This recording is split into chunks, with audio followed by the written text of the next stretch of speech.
ECSI fans, you want to revolutionize your sports investing habits? Allow me to tell you about WagerWire. WagerWire is an app that helps you become a superior bettor by allowing you to sync all your sports books and track all your bets in one place. See your current action, your betting history, and stats. You could also sign up for sports books and collect bonus offers. Follow them at WagerWire on X, as it's the best account on the platform. Head to App Store or Play Store now and search WagerWire and download the app.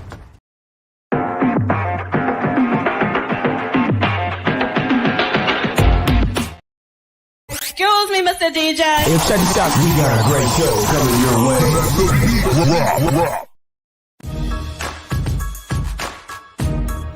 From the ECSI Sports Studios, it's the Midday Market Report with Jeff Dawson.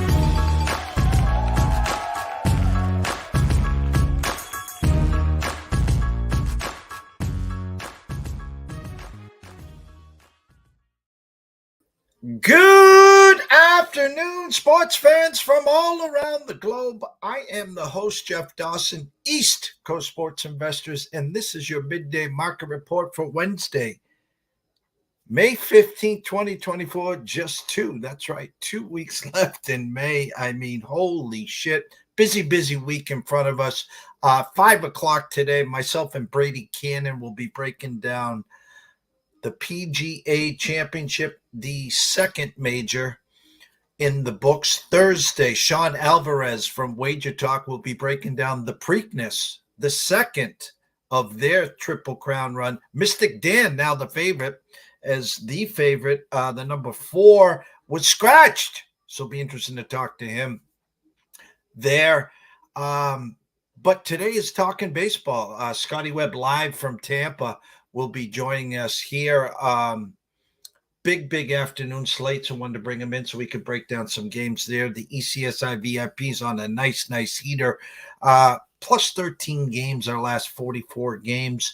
Last night, 3 MLB team totals. Yes, that was me screaming, as we had the Brewers team total over 4.5. They scored 4 in the second and shut out the rest of the way. But that's okay, because karma's a bitch. We had the Red Sox team total over 4.5. Thank God for extra innings and ghost runners starting on second. And the Cardinals team total over 3.5, and they get there in the third. So ECSI VIPs, we sent out the alert, and we do not do this often, but we talked to Scotty Webb at length about what the hell's going on in baseball and offenses. And he has a great chart out there for pitchers allowing home runs. How many home runs are they averaging, giving up in a 9-inning game? And 5 today. Not 1, not 2, not 3, not 4, but 5 pitchers starting today with 2+ home runs allowed. So big afternoon and evening for the ECSI guys. Shout out to our proud sponsor and partnership, of course, WagerWire. Go over to Google Play, Google Action, wherever the hell you download these apps. It's free. Get acclimated to the app. A lot going to be happening moving forward. Wink, wink. I will wait for Travis to break that action there. So without further ado, let's bring him in, the co-star of this show, Mr. Scotty Webb. Good afternoon, sir. Mr. Jeff, how are you, my friend? We're rolling. We're having fun. But it was all started, though, in the NHL and the totals and the playoffs. But we've taken some hard work, some of your work. We've now started to massage this thing.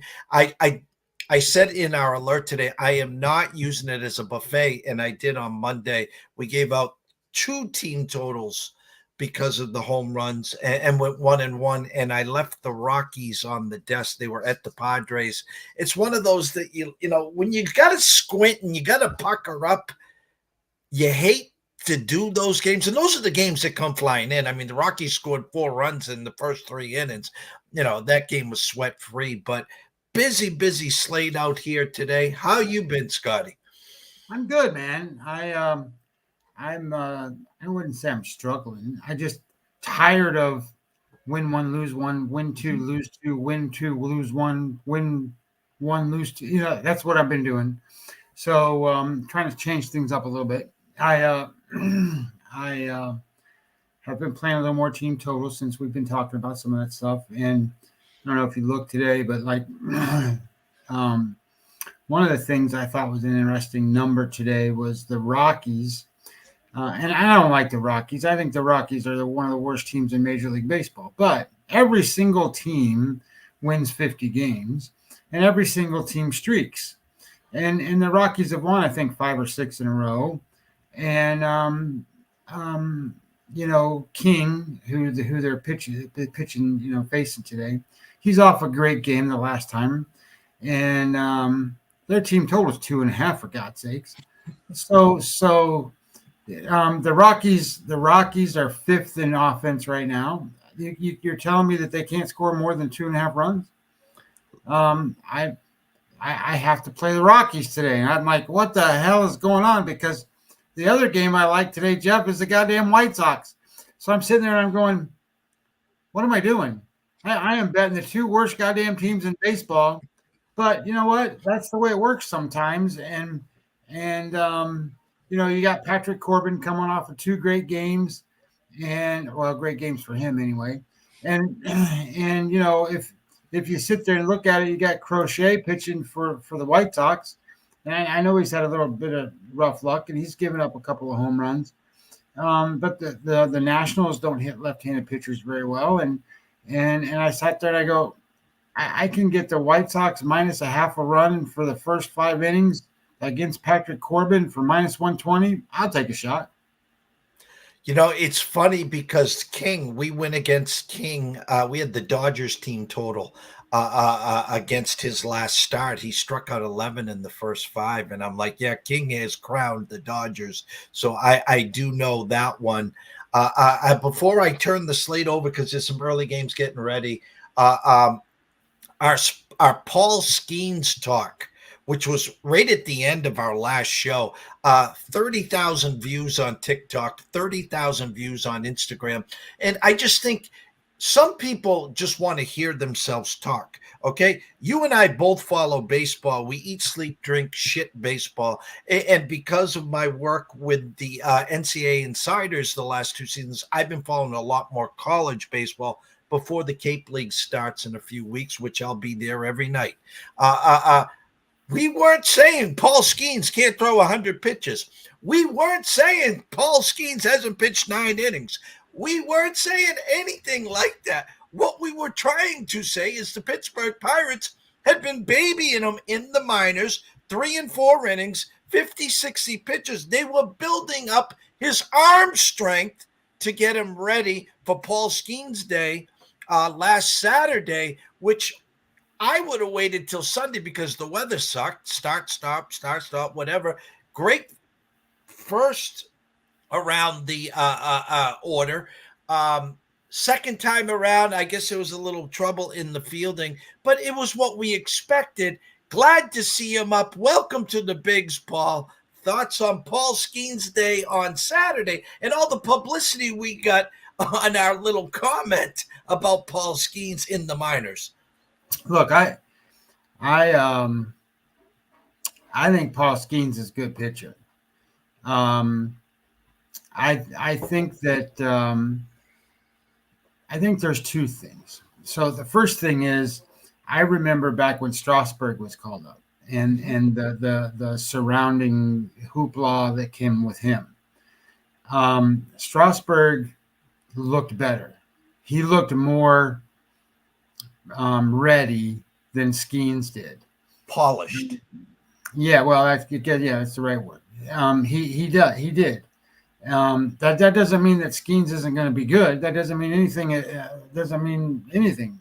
It's just the way that those 2 kind of compared.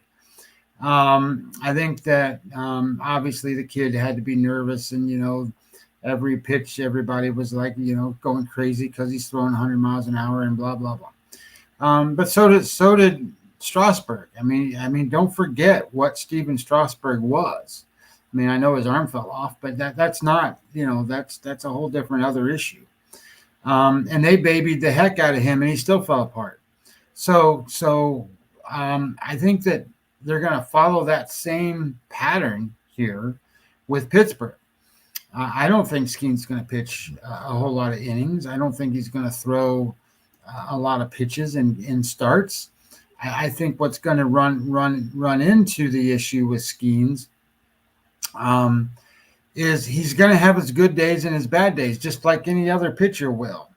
I think the issue will be that he's going to run into a problem of how does he get through major league hitters when he doesn't have his best stuff? I mean, that's what I think. And it didn't show well. It didn't really show well that day. You know, he's going to have good breaking stuff, and he's going to have good off-speed stuff. And, you know, it'll be interesting to see, Jeff, because his next start is against the same team you just faced. And so they will have seen it. So he's either going to have to make adjustments himself or change his pitch mix. And he's going to have to learn because, you know, it's what's that girl's name? Caitlin Clark. You know, she scored 20 points last night, but had a rough night. So it's just like that when you become a professional athlete at this level. So, and especially one that's got so much hype like he does. You know, I mean, he's got a ton that goes behind all that. I think that Paul Skeens is going to be just fine, but at the same time that I tell you that, he's going to have to learn more, and he's going to have to get polished more. And I think things will be good from that perspective. What I did is, and shout out to Noah Frank. He's been doing a lot of work for us backstage. We're adding and implementing a lot of stuff. I'm not going to be one of those guys that says we're going to be full-fledged ESPN and Fox by the start of football. It's progress, not perfection. So thank you, Noah, and we're working on some stuff. Added the media page right in the middle, and I'm bringing up, shout out to Wager Talk. I can go to wagertalk.com, and you can get the free odds page there. Here's the full slate. I know you got all your work in front of you. There's some day games, of course. 12:35, Kukoc versus Bradish. Toronto at Baltimore, currently 0-0, top of the first. But we got some 1 o'clock, some 3 o'clock, some 4 o'clocks. If you want to break down the day slate, what you're seeing with your own eyes, give out some leans or whatever for everyone viewing. We got a bunch of people live right now. If you guys are new to our show, jump on over to YouTube. Subscribe. It's free to East Coast Sports Investors. Then come on back to Twitter. We're on StreamYard right now, 5 different platforms. But turn on your notifications for Webby 20 MLB and, of course, at EC Sports Invest. Scotty, the stage is yours. Yeah, I think that this was a pretty tough board today. So there's a couple things when it becomes Wednesday. There's 2 things you got to keep in mind. One, it's a travel day. So you get weird stuff from managers who, you know, don't want to play certain guys because they give them a day off and, you know, for travel purposes. That happens on Sunday too. But the other thing is that this will be the third, and then tomorrow some of these teams still play each other on a 4-game series, where the sports books have a better feel for how these teams match up, and the numbers are better. So you tend to find and have to look hard to find value in these bets today. And I'm going to just caution this. I see a lot of guys on Twitter, and they're guys that, you know, they're popular people that are doing what I call lazy handicap. You know, they go out and they see a certain pitch, or they see a certain scenario, like somebody went out and said, "Oh, you got to play the Phillies today, first half, minus a half a run." Well, just be smart about what you're doing. You know, you gotta understand what the Phillies are doing. You know, the Phillies, you know, they didn't play Bryce Harper yesterday. Real Muto's hurt. They have guys sitting every day. I get it. They win 27 out of 30 games or something like that. So you want to be betting on them, but at the same time, be careful of just doing what I call lazy handicaps. You know, because you got to be careful, because Baseball bites you, and it bites you, and it bites you, and it bites you, and it just drives me nuts about how you can sit there and do so many good things, and things just don't go your way. I was on. I'm getting the game in a second, but I was on the Twins.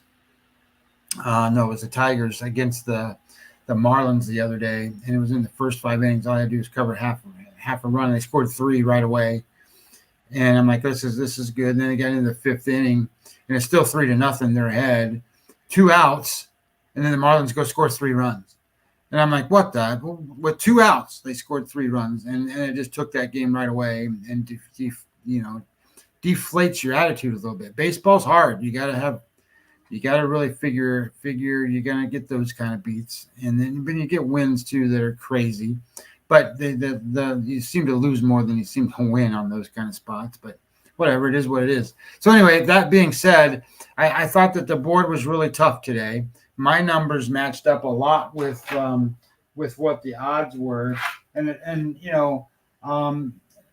I think you bet offense and you bet good pitching. And, I think Milwaukee's in that spot where they have good offense right now. And they have good pitchers. Glasser is pitching today. Now, he pitched already once, and he pitched really, really good. So I don't expect him to pitch as really, really good today. And the Pirates have come from, the depths of bad offense to at least having a decent offense. So I think the number's probably about right. And I think the number's growing as I saw it the last time. I think the number went from what was it, like 140 or something like that? I had it at 145 at one point. I think it's up to that number is 155. So people are jumping on. So that brings me to another point, and I was going to write an article about it. It's baseball steam. So, you have baseball steam, and this is one of those spots where people, they jump on a team, and then you see the number move, and you're like, oh, I got to jump on there too. Well, what are you comparing that to? And I think that steam is something you can ride in certain sports. I think you got to be real careful riding steam in Major League Baseball because Jeff will tell you he's more of a top-down type capper where he's looking at the lines and trying to get value between sports books and the numbers and what the sports book's trying to do. I create my own number, so I don't care what the number does. If the number actually goes away from my numbers, that means I get more value. I bet it. I did that yesterday. I was on the Phillies yesterday because the number kept going away. The Philly value kept shrinking and shrinking and shrinking, and I'm like, at some point I got to bet this because it's retarded not to. So I did, and obviously won with that bet. And this bet today, this is getting away from the Milwaukee side. The value's on Pittsburgh, and the more and more and more people that are betting on Milwaukee drives that number that creates the value on Pittsburgh. Baseball is about betting value, and if you don't bet the value, then don't bet because you're not really trying to pick the winner of the game. I know that's how you get paid, but you really need to pick the value in the number. And in this case, the value in the number is on the Pittsburgh Pirates. But I'm just not going to jump in here because it's not quite enough yet. If it were to go up more, say it gets to 160. It wouldn't take a whole lot. So right now the number is 155. So if I plug 155 into my other numbers here, 155, and you have a number of 140 on the other side. That's a 2%. That's a 2% EV plus bet on Pittsburgh. If I can get that to 5, or if I can get that to 6%, I'll bet it. So that doesn't take but to get to 160. If it gets to 160. I might take a shot with Pittsburgh because, Martin Perez is on the mound. He's a wily veteran guy. He's pitched against Pittsburgh many times, and his results against Pittsburgh They're not the greatest, but at the same time, if they're not the greatest, they're not terrible. Let me pull it up. Situational numbers. Perez. He's 1-1 against Pittsburgh. He's 3-5 on the season. He's been good on the road. He's not bad during the day. The Pirates actually hit left-handed pitching pretty well. They're 9% better than average, and believe it or not, Milwaukee's not that good against left-handers. They're 9% worse. So that puts a little bit more value going into Martin Perez. So I think this is probably a good spot for Pittsburgh. That said, I think that needs to climb just a little bit more, and then you can get to the better value out of it. If he gets to 160, I think it's a good spot for a Pittsburgh bet. The other games, Detroit and Miami. This is one of those where how long do you continue to ride against the kid pitching for Trevor Rogers today? He's 0-8. He's terrible. He's like the new Patrick Corbin, if you want to call it that. That's kind of what he is. He's getting hit all over the place. He's got a batting average of over 300 against him. But any professional that's having a struggle is going to try to fix their struggle. And at some point, he's going to pitch better. And it wasn't but a year or two ago that, he was one of the Marlins up-and-coming good pitchers. I don't think he's lost all of that. I just think he's been getting some bad luck and some bad situations. He's given up home runs. And, Detroit's a different team against left-handers. It's a weird thing, too, because if I pull this up and look at it, Detroit is minus 20% offense against left-handed pitching. That's bad. And a lot of it has to do with Kerry Carpenter not being in the lineup. But he's in the lineup today. I've noticed that they're like, I can't afford not to play this guy. So they're starting to play him against lefties. And the other problem, though, is I haven't figured this part out yet. Maybe you have an idea. They're 20% worse against left-handed pitching on an offense. But data-wise, they've played a left-handed pitcher 9 times. They've won 6 of the games. They're 6-3, even though they can't hit them. I mean, I don't get it. So it's a weird spot. I think the numbers about probably right. I think it was 160, 170, something like that. And I'm not going to, I think that you're going to go crazy with yourself if you try to go and say, well, this is a spot where you play against Rogers and you play the first half money line. Maybe you do. I don't, but I think you can find better spots. So these are the kind of things I'm talking about where baseball bites you, where you think you got something easy and it's just not, it's just, at some point these pitchers make their adjustments and they pitch better and they face a team that's not good against lefties. And then all of a sudden they bite you. And that could be where Miami is. Miami was, a team that was dead.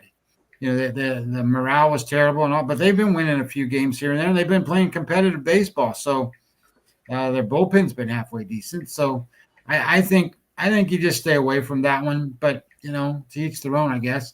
Some of these other games, this White Sox game, Jeff, I had to play it. So Crochet's pitching for the White Sox, and he's got great metrics. When I say metrics, what I'm talking about, for those who don't know my terminology and language, my metrics are XFIP, Sierra, and FIP numbers. And he's in the top 20%, top 10%. He's got a 2.79 XFIP and a 2.50 Sierra. Those are really, really, really good numbers.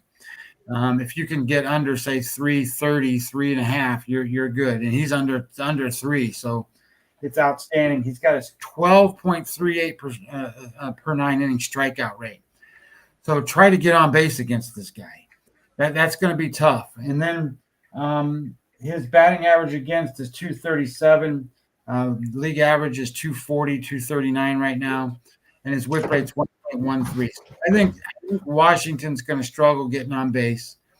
And that said, the White Sox get to face Patrick Corbin today. So I know Patrick Corbin's been good in his last 2 starts, but he's still not a good pitcher.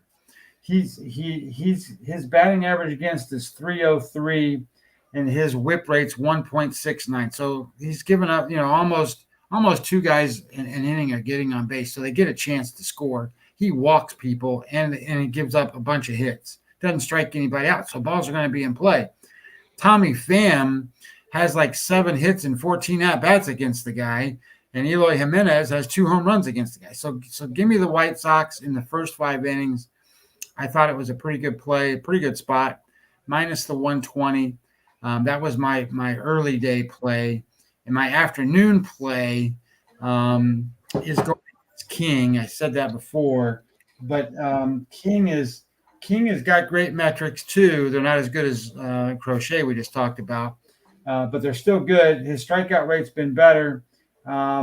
He gives up the home run, but what I'm banking on here is that the Rockies have seen him. They've already played each other. They beat him up the first time that he pitched against the Rockies. They beat the crap out of him.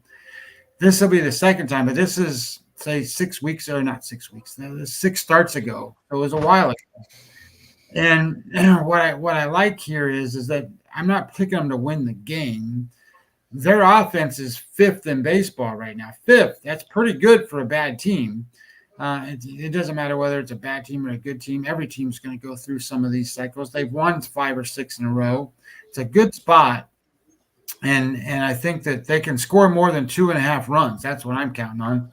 My score predictor has where is it? They have them scoring 3.7 runs.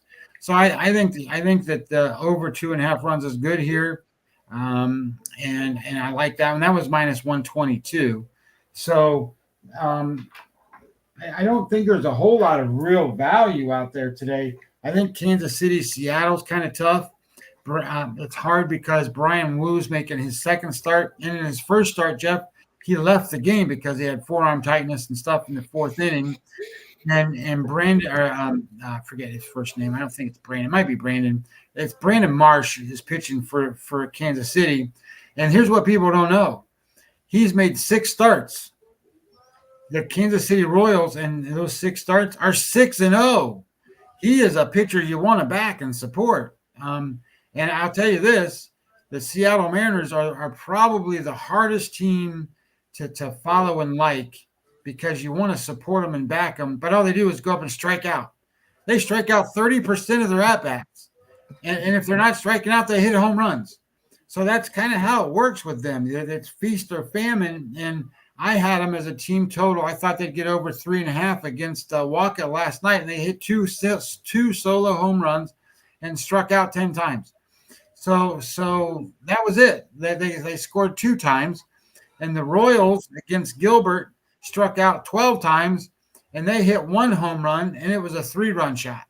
So that was how they ended up getting 3, and then they got 1 off a bullpen guy. So it was 4-2, and I lost my bet. But that's how frustrating the Seattle Mariners are. You know, they're a good team with good pitching, but boy, their offense is just, oh my God, is it drive you nuts? You know, they strike out all the time, or they hit a home run. And that's kind of how they go. The games I'm staying away from, because it's like a pinball machine, is like the Reds and the Diamondbacks. You know, they both score 4 or 5 runs against each other every game. But who's going to score the 4 this time? I don't know. So I just kind of stayed away from that one. I do think, and maybe I'll run this one by you, I think something happened to John Gray for the Texas Rangers. And I made a note on my sheet today. John Gray has had 1 bad start. It was the very first start of the season, and now it's kind of not even within his last 7 starts, so it falls off. In his last 6 starts, he's allowed 2 runs or less. In every single start, 2 runs or less. And every single one, he's got his metrics are green. He's got a high strikeout rate, a low walk rate. His whip rate's 104. Something happened where, you know, he was supposed to be this good when he pitched for Colorado. Now he's pitching this good for Texas. You know, they're playing against Carrasco, and Carrasco he's washed at this point. My thought is, and I wrote it down. Where's my numbers? You can get Texas first 5 innings today minus a half a run. I think that's probably pretty good. I wouldn't want to deal with their bullpen. Their bullpen's been used up because Leiter can't pitch two innings. So I think that's a pretty good play for later on tonight, but I haven't bet it yet. So anyway, I run that one by you. John Gray, I was on John Gray on diapers. I really was. I enjoyed him. I thought he was. Let me just squeeze us back in here. Give me 1 second here. We'll go over here.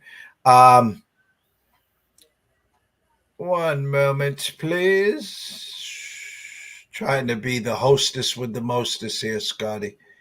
Hey, when you get new toys, you got to figure out how to work them. It's all fun. It's like when you get the remote control and you run it up somebody's leg and you forgot you didn't do it on purpose. Yeah, and it's funny because again, I'm trying to. Nope, see that's Andrew there. That's close enough. Back to John Gray and diapers.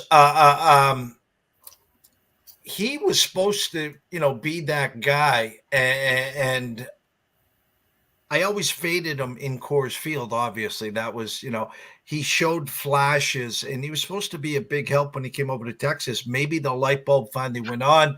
Maybe the fact that helps on the way between Max and maybe DeGrom, and he's starting to feel the heat a little. And again, it's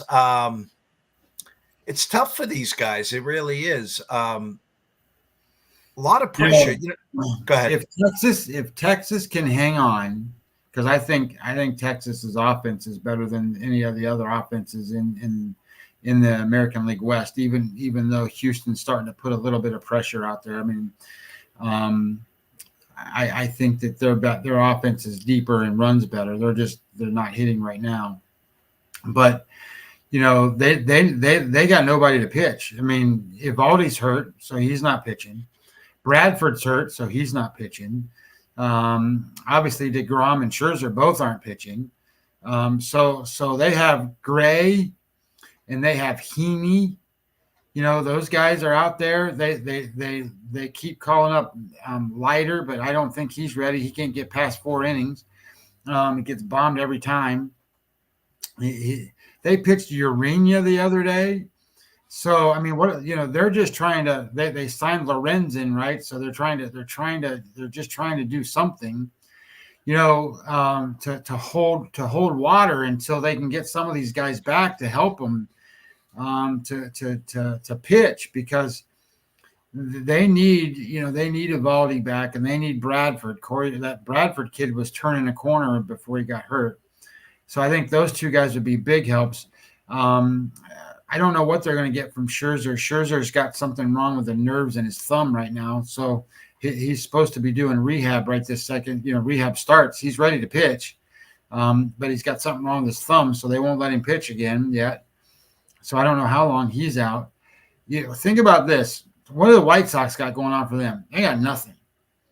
So what could and I'm not saying this is a great fix, but the Rangers need something. What if they were to go get Eric Fetty? Fetty's found a solution. He's pitching really good for the White Sox. He's not an ace, but at the same time, I tell you, he's not an ace. He's got ace metrics, and that would eat up some innings. And he's going to go out and throw, give him a chance to win, and probably not cost them their best prospects either. He'll probably cost them whatever, but I think that they need to do something. I'm going to go another way here, and the price of poker is just going to get more expensive. The Kimbrel project should be over in Baltimore. What happens in the playoffs? Where have these teams gotten a lot of run? It's the back ends. In other words, the starters. Now you're in games 170, 175, 180, where your starter's giving you 4 or 5, then it's the middle relief, and then it's the bridgie, and then it's the closer. I think there was a little blip on Twitter today about the Phillies. I'm talking obviously the Orioles. I think you got to be proactive. You can't wait till the All-Star break. You cannot wait till the trade deadline. Aren't you making the big push right now for the closer in Oakland? Somebody is. So I've heard that that Oakland's not willing to give him up without a pretty number coming back. So it's going to cost to get him, and it should. It's going to cost to get him. Now, having said that, he's not a 3-out guy. He can go longer than that. He's a 1 2/3 2-inning guy. He'll get you a save in 2 innings if you need it. So I think you got to be careful how you use him. If you're going to use him that way, he'll do it and he'll get him out. So can the Orioles need that? Absolutely, the Orioles need that. Because it's there. I don't know how you feel about it, but my thoughts is that the Orioles are better than the Yankees, and the Yankees will fall off in time. And I that doesn't mean they're not going to make the playoffs. I just think they'll fall off in time, and I think Baltimore will win the division. But to do that, they need a back end, and Kimbrel's not the guy. And Cano, I think, is a great 8th. I don't think he's the guy at the end. So I think that's kind of how they should go. And they got a logjam already on talent, and certainly they can like, what if they got rid of Santander, for example? They're not going to re-sign him. So what if they got rid of him? What if they got rid of Mullins, not Hensley Mullins, you dummy, Mullins and Cedric Mullins? What if they got rid of the 2 outfielders? They can plug and play 2 more outfielders in there right now. They just sent Hurstead down because they can't find a spot for him, and they called up the other kid, Cowser, to play. So they got plenty of outfielders, and they could do that, and they could give Oakland whatever Oakland needed to get that guy. And money now is not a problem because they got a new owner, they got new ownership, they got stuff going on there. So I think that part of it is right. But I know you saw my article that I wrote there, but I think Baltimore, the better team that wins that division. I know people probably don't like that because there's a lot of Yankee people out there. But I don't, it's like today. Are you going to tell me that Marcus Stroman's going to help the Yankees? All he's going to do is eat up innings. I mean, the guy's getting crushed. He's got a walk rate over 5 per 9. He's just getting killed. So, and he's going to face the Twins today. Good luck. I looked at that too, and I was shocked that the total in the game is 8, and then the team total was 3.5. And I'm like, wait a minute, the Minnesota Twins 3.5, they're going to score 10. And then I looked at it and I go, oh, well, there you go. It's -3.5, -150. And I'm like, I'm not doing -150 to pay for that. So anyway, that was my thing.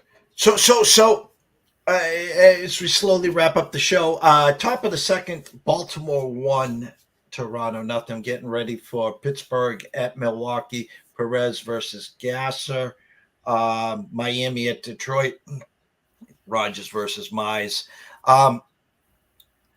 Couple pitchers have come out guns a-blazing. Chris Sale, one of them for the Braves. Shame on the Red Sox. Glasnow from the Dodgers. And why am I bringing those 2 names up? Well, they both have histories, resumes of getting hurt. Now Glasnow has never pitched over 120 innings. Did I expect him to pitch well for the Dodgers? Absolutely. Do I expect him to be pitching this well come August, September? Probably not. I'm hoping he's still pitching at that point. Sale again. It's coming, guys. Now, this could be that 1 year that he proves to the world I'm not injury prone, and he makes it through the full season because he's pitching for the Braves. Then there's the Phillies. Been there, done that, championship. They have the offense. They have the horses, Nola, Wheeler, Suarez. That's the team that was in hot pursuit of adding, is it Miller, right, from Oakland? What's his name? Yeah, Miller.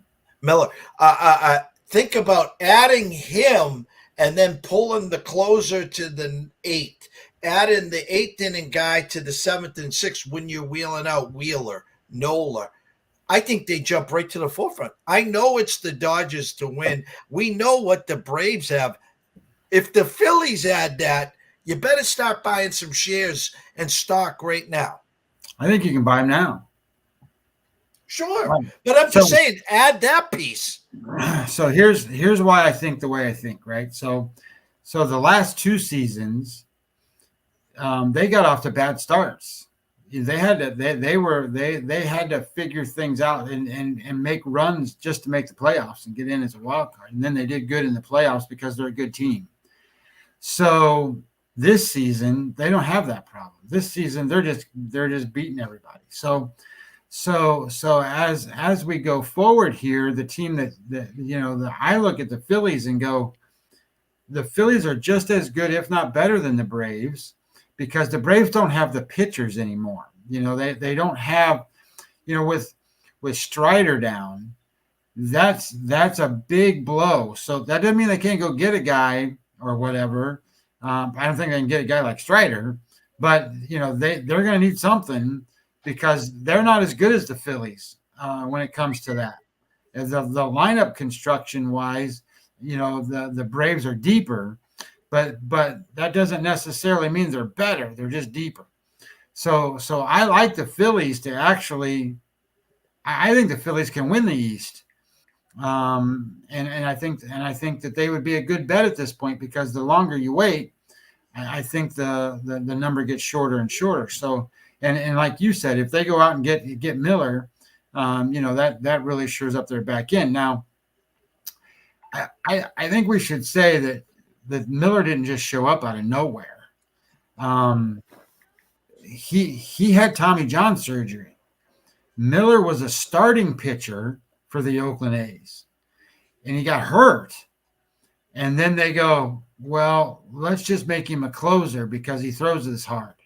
So that's what they've done. They converted him. They converted him from being a starting pitcher to a closer. And I'm just turning this thing off. But that's the deal. It's not like he just showed out of nowhere. He pitched good as a starter. He just didn't get much run support or anything like that out in Oakland. So I like the idea that, he can throw. They've seen him. He's been around. This is his first closing year. Last year was his Tommy John year. So the year before that was kind of his first year as a starter that started the season. Then he got hurt. And then the previous year, he kind of was the call-up guy. So he's been around for 4 or 5 years. It's not like people don't know who he is. So yes, I think it's a great idea. Somebody should go get this kid. But when you think about it, right, and just like you made the comment, these guys would be game number 170, 175, 180, whatever for the playoff runs. The reality is that if you don't have guys that come out of the bullpen that throw 100, 100, 100, 100, 100, you're not going to get there. And that's all they do. That's what they do in the playoffs. The pitchers go 5 innings and at most, and then they go, let's bring out the next guy. And here comes the bullpen gate, closes, bang, 100-mile-an-hour guy. They can't hit him. The next guy can't hit him. And that's the way it works. And if you don't have those guys, and they got time, some of these guys got time, but you ain't going to have time to get him. Once somebody makes that investment and does that, I think that, that changes the dynamics of these teams and, puts them out there. Like the Yankees bullpen's been really, really good. That's been a savior, I think, of a lot of ways because teams don't score against their bullpen. And the Yankees offense has been Juan Soto. And, now Judge is starting to get hot and Volpe's starting to get hot a little bit. But the difference between the Yankees and like the Orioles and some of these other teams, or even the Rangers or the Braves and the Phillies, those teams are deep. They go 6 guys in their lineup deep, and the Rangers can go 7. The Braves can go 7 or 8. The Dodgers can go, 6 or 7. But those are just the Yankees can go Soto and Judge. That's it. They can't go deeper than that. So if those 2 guys aren't hitting, they're not winning. And it just depends on, their pitching. I was listening to the radio when I was out getting cigars earlier, and they were talking about what's his name coming back for the Yankees? Not the hitter that's got foot problems and played second base, came over from the Rockies. Plays third. LeMahieu. They're talking about LeMahieu coming back, and Dan Duquette's on there going, yeah, well, I know they like Volpe as the leadoff hitter, but he's going to have to be the leadoff hitter, LeMahieu, and he's going to have to play third base, and he's going to have to play 4 days a week. Are you kidding me? I think LeMahieu is a part-time player now. He's older. His bat speed is not the same. Sure, he can play third base. But they got Cabrera playing third base, so maybe they alternate those 2 guys at third base, and they put Brady over there from the Marlins or whatever, so that, they can play him some at third base. But they're not that deep a team, because they also made the comment, Dominguez, right? What's his name, the Martian. He's getting ready to do a rehab assignment. He's getting ready to get some at bats. And they said, well, when he's ready to play, Duquette goes, I don't think they got a spot for him on the team. They'll just have to keep him in the minor leagues. Listen, that's why you don't listen to Dan Duquette. Yeah, I'd rather listen to Jim Bowden or someone like that. But Dan has seen better days. That's why he left the ranch a long time ago. Not that he didn't do a good job over in Baltimore, but it's funny. His wife is a graduate from Barnstable High School, from where I graduated, right on the Cape. Oh, wow. Yeah, so there's a Small little world, connection. Right? Yeah, small world is right. Ticker's been going the whole time. We always end here, obviously, A, with the closing thoughts that you might have, and B, I want everyone to know where they can get all your information, where they can go to your website, where they can find you on social media, etc. Yeah, I mean, the website's MLB-daily.com. We get good run there, but obviously it helps if you sign up. I need signups, guys. Not because I'm broke or any of that kind of stuff. I just need to pay for upgrades and some of the other things that I'm trying to do here, and trying to do all the different things we want. So go ahead and sign up. It's $150. That's not a whole lot of money. Especially compared to what other people charge for what they give you. I'm going to give you Webby odds. I'm going to give you an EV Plus tool. We're going to go over the weather every day. You're going to get a pitching tool. You're going to get offense. You're going to get a scoring predictor, all kinds of different things, plus write-ups every day. And hopefully some articles and different things to help you learn a little bit about what baseball is and some of the intricacies, or however you say it, of how baseball works, because it's a little different than some of the other sports, just because it's every day, nonstop, 115 games a day.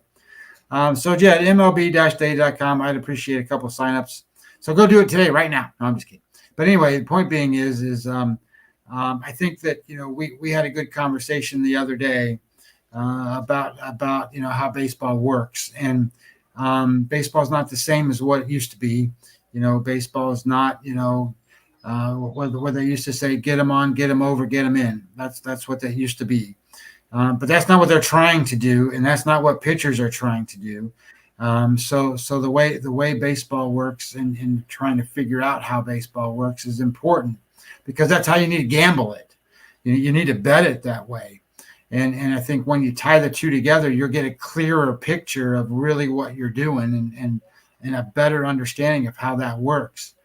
But Yeah, the other thing I guess that I wanted to really hit on was I talked about it just a minute ago, which was do you follow the steam or do you not follow the steam? And I think that the precipice of that is, do you make your own number or do you not? Or do you follow a guy who does make their own number, or whether you don't? Because the issue becomes is I don't look at it as steam anymore. And people a lot of times will go, well, baseball CLV. Have you really heard anybody talk about baseball CLV in a long time? I haven't, because there is no such thing as baseball CLV, closing line value. What it is dependent upon what you made your number to be, or whoever you follow made that number to be, and if you trust the number. And if you trust the number, if that number seems away from you, now you have way more value and you need to start betting that. So if it goes with your number, you get less and less value and you don't bet it. So baseball's about betting line value. So the difference between what the odds should be and what the odds are. I see people, and I should do this first. I apologize to John Burgess for saying what I did about him before, but at the same time, still call him out on whatever.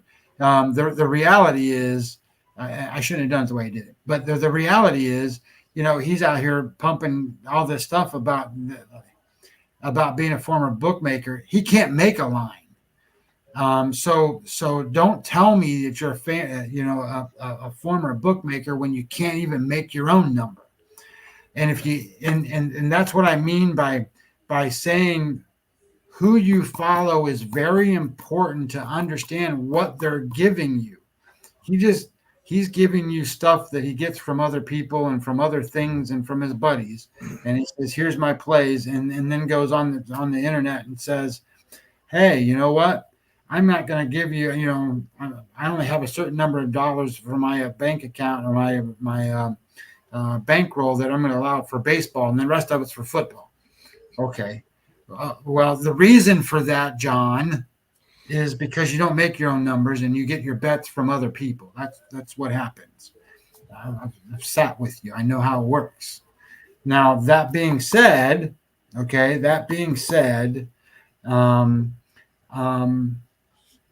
as a follower to all of this stuff, and you're new to the business of handicapping in this world, I just want to make sure that people go and know what they're walking into, because sometimes I don't think they do. And whether you follow the steam or whether you don't, it depends on whether you make a number for yourself or you don't. And when you make a money line, a lot of people, Jeff, I think, know how to make a football number. They go, well, this team's power rated at 74, and this team's power rated at 72. So the number's 2, and then you give them a 1-point home field advantage. So the number's 3, right? So they know how to do that, or they figure they can do that. But I mean, obviously, that's not how we do it, but that's how a lot of people do it. And then they don't know how to make a money line. So they don't. So they need help. Well, that's what I'm here for. That's what I do. So that's why there's this thing called Webby Odds and a Webby EV tool, and how to utilize that stuff. And I show you how to do all that stuff. And then if you want to combine, you can just use that. You can just use Webby Odds and Webby EV Plus tool to make bets. You don't need anything else. Now, if you want to go into handicapping the games and learn about pitching and learn about hitting and learn about what's important, you can do all that stuff too. But my point being is, and I used John again today, and that's just because I saw something before I got on the show that he put out that said that. But it was an example of what not to do. If you're following along and if you're buying into the stuff that these guys put out there, be careful, because you don't know them. I've sat with John, I've met with John, I've had lunch with John, so I know John. I've seen the work, I know how it works, so I can speak to it. So I don't speak about that to other people because I don't see it. But I do know that some of these guys that are putting the stuff out there are pretty lazy about what they do. And if you follow that stuff, you're going to get burned. You're never going to win. And if you do win, you're going to win at 50%. Now, having said that, I'm right there with them right now. I've got 65 wins and 60 losses and net units of 0. So I've dwindled mine down from being up. I think I was up 9.5 units. Now I'm dwindling down. And it happens. Just get on another run, get them back up and get the units going the way it works. I mean, baseball's a long stretch. Hard to make a living at baseball. Trust me, I'm trying to do that. And I'm trying to pay bills using this account. And my God, it's sometimes I have to eat crackers, Jeff. There's always ramen noodles, so don't worry about it. And again, we are at the quarter pole in baseball. And I'll just close with this is I will say this. I don't have the exact number in front of me. We are at the quarter pole in baseball. It's about 40 games right now. Yeah, the quarter pole. Yeah. And the funny thing is of the, let's just use 100 people that started betting baseball on opening day, I'm going to guarantee this number that I'm going to say 90% of them have already waved the white flag. Oh my God, the NFL schedule's coming out tonight. Oh, I can't wait to crush them in the NFL. I know everything. You know shit, okay? NFL is where those billion-dollar resorts, sports books, casinos are built. So if you have waved the white flag in baseball because you're at the quarter pole and you can't handle it anymore, okay, and you're waiting for football, God bless you. I got 2 bridges 10 minutes down the road. It's called the Bourne and the Sagamore Bridge. They're both up for sale. I got the deeds right in my hand. If you want to buy them, please DM me. And that's my closing thought. So anyways, great show. Everyone watching, thank you guys so much. Give us a like, give us a retweet, give us a follow. Do whatever it takes. We'll be back at 5 o'clock with Tea Time Wagers with Brady, Kannon, at Las Vegas Golfer, at Sports Grid, at PGA, at Golf Bet, et cetera, et cetera, et cetera. It's been a blast. Have some fun. A lot of day baseball. Currently 0-0. Pittsburgh, Milwaukee, top of the second. Baltimore, 1-0, top of the third. And Miami, plates 2 in the first, at the bottom of the first now. 2-0 Marlins. From myself, Jeff Dawson at EC Sports Invest, the one and only Scotty Webb at Webby20 MLB. We wish everyone a blessed afternoon. See you at 5 o'clock Eastern.